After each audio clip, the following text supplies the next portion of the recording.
The protagonist of the movie is an obese, old-fashioned, and carefree man named Dusty. All he cares about is eating and watching vintage movies. With the advancements in technology, the world has moved on, but Dusty is still stuck in the 80s. He doesn't like using smartphones, thinks texting is a waste of time, and even believes that emojis are strange. Come on, Dusty, even the grapefruit? The one thing he fears is millennials. He can't stand teenagers who have contrasting opinions to his. At the start of the movie, Dusty is in the car, munching on a burger and listening to some 80s rock. Despite being 50 years old, he is carefree and doesn't have a full-time job. This habit has caused Dusty to lose all his friends, but he could care less about it. Soon, a bunch of millennials catch him in the act and take videos of him. Dusty is obviously uncomfortable, but due to his super awkward nature, he can't say a word to them. After a while, his niece Chloe joins him in his car, and the two proceed to a movie theater. It turns out that they have been watching movies together since Chloe was young, and this tradition is being continued today. The two appear to be close, but with the contrasting differences in age and habits, it's clear that Chloe is a bit weirded out by her uncle. This becomes even more evident when Dusty plays an old song, which she calls boring.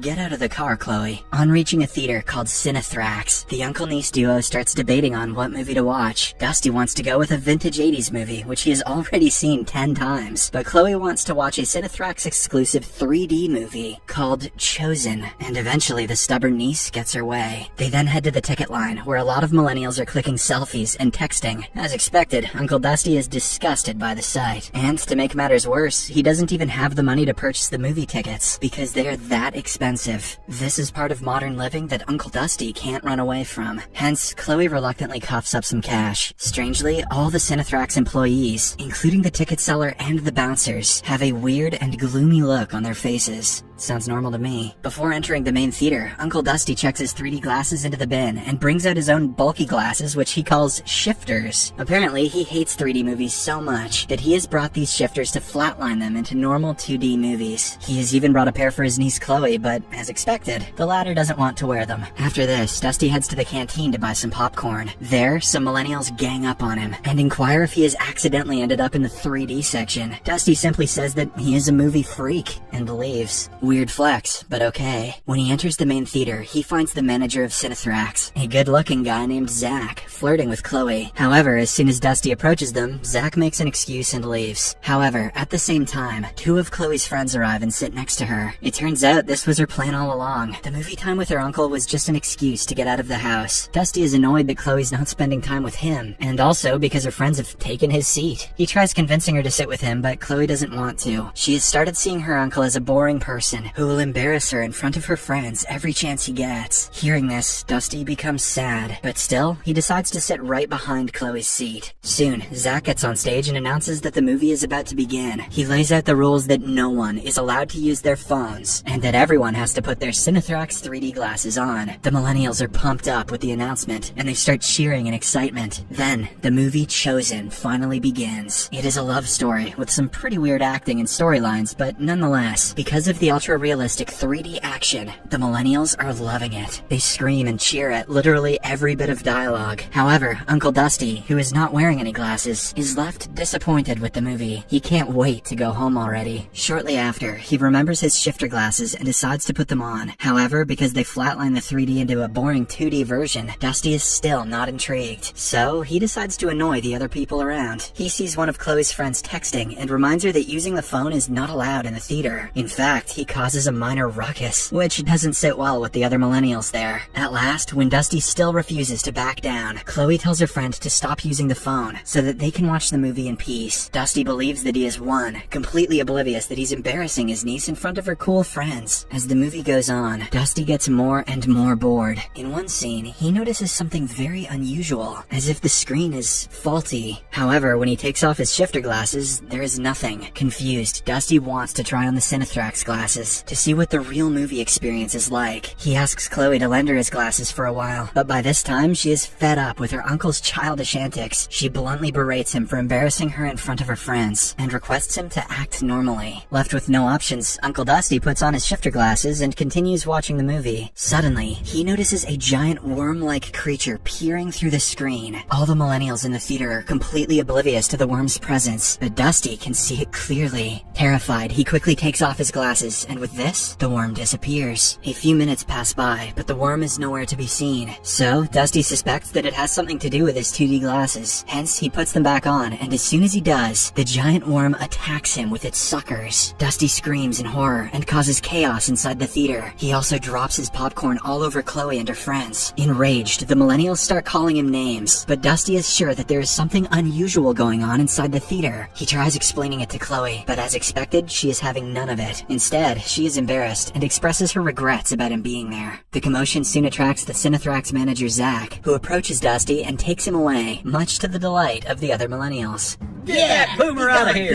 Yeah, old people suck. Worried that her uncle has gotten himself into trouble, Chloe also follows. Outside, Dusty tries to explain that something came out of the screen and approached him, but Zach concludes that the old man is simply mistaking the ultra-realistic 3D action for a real thing. However, Dusty is sure that he saw a worm-like creature. At last, he decides to get a refund and leave the place, but to his surprise, Chloe doesn't want to go. Instead, she chastises her uncle for embarrassing her several times, just so that he can become the center of attraction. Saying this, she leaves him and goes back inside the theater. Dusty tries going after her, but Zach stops him, saying he's not allowed to go in there anymore. Left with no choice, a devastated Uncle Dusty decides to wait for Chloe till the movie ends. But since he cannot wait in the main hall, Zach takes him to the projection room. There, Zach and his employees start talking about how Cinethrax will take over the world because of its super realistic cinematics and visuals. The age of old 2D movies is gone, and now 3D has taken over. James Cameron, is that you? They also ask Dusty to give it a try, and if he still doesn't like it, they will refund his money. Zach then hands Dusty a pair of Cinethrax glasses, but after a long thought, the latter rejects it. Because of this, the Cinethrax employees become enraged and suddenly turn into possessed, zombie-like beings. They then attack Dusty and almost succeed in driving him into a sharp object, but somehow the uncle manages to escape from their clutches. How did he do it? He simply took a rotten burger out of his pocket and shoved it into the possessed zombies. Dusty then runs to the main hall and tries finding a way out of the building. However, it is impossible, as all the Cinethrax employees have turned into zombies and are on the lookout for him. So, Dusty sneaks inside the storeroom and braces himself to do the one thing which he hates the most: texting. He sends several messages to Chloe, where he apologizes for being a jerk, and also admits that he is scared of losing her. Then, he proceeds to warn her of the impending danger, but before he can do so, Zach and the others break in through the door and take him away. Meanwhile, Chloe has started feeling bad for scolding her uncle earlier. She waits for his next message, but it doesn't come. Hence, when she finds his shifter glasses lying on the floor, she picks them up and tries them on. Lo and behold, she notices a giant tentacled creature, which has now taken over the entire screen. The creature is also sucking the life out of all the other millennials, meaning that Chloe is the only uninfected human left in the theater. Terrified, she takes off her glasses and tries running, but all the infected millennials start following her. A major struggle ensues, and it appears as if all hope is lost. But fortunately, with the help of a prop sword, Chloe manages to swat the hundreds of infected millennials before entering the projection room. There, she notices her uncle bound and tied to a chair, and finally realizes that he was telling the truth. Either that, or he's into some kinky stuff. However, before she could help him, Zach and the others arrive and apprehend her. Following this, Zach reveals the main creature behind all this mayhem. It turns out to be an alien, which has traveled from another galaxy to extend its species. Zach mentions that being infected was the best thing to ever happen to him, as now he doesn't feel any pain or anxiety. He also encourages the uncle-niece duo to embrace the change, as the alien only wants to help them overcome their miserable and boring lives. Saying this, he forcefully puts on a pair of Cinethrax 3D glasses to Dusty and makes him watch the movie. This will apparently turn him into one of them. But fortunately, Chloe intervenes in the nick of time and stabs the alien with a broken piece of glass. This momentarily stuns the infected zombies, allowing Chloe to untie her uncle from his bondage. Unfortunately, because they are about to escape, Zach releases a tentacle from his mouth, which grabs Chloe and starts possessing her. And in no time, her face starts turning, implying that the alien has entered her body. Just then, Uncle Dusty grabs an axe and chops off Zach's head like an 80s hero, but by this time, the damage has already been done. Soon, the two reach the exit door, and when Dusty opens it, he sees that the city outside has been ravaged by a colossal alien. Here, he finally realizes that the world has been taken over by aliens. At the same time, Chloe also changes her demeanor. She tells her uncle to embrace the change and accept the fact that there is no escaping. She then mentions that Zach was right. There is no pain or anxiety in this life. Soon, the other millennials and Cinethrax employees also arrive and start persuading him to accept the change. They even sing a song to help Dusty change his mind. I'll take you to the candy shop. At last, realizing that there is no hope, Dusty finally gives in and starts singing along to the song.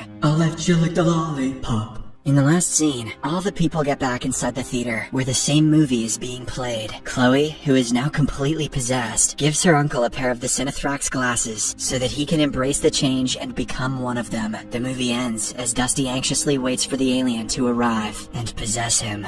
Keep going till you hit the spot. Oh! Subscribe for more videos like this, turn on notifications, and leave a like to help the channel out. Thank you for watching.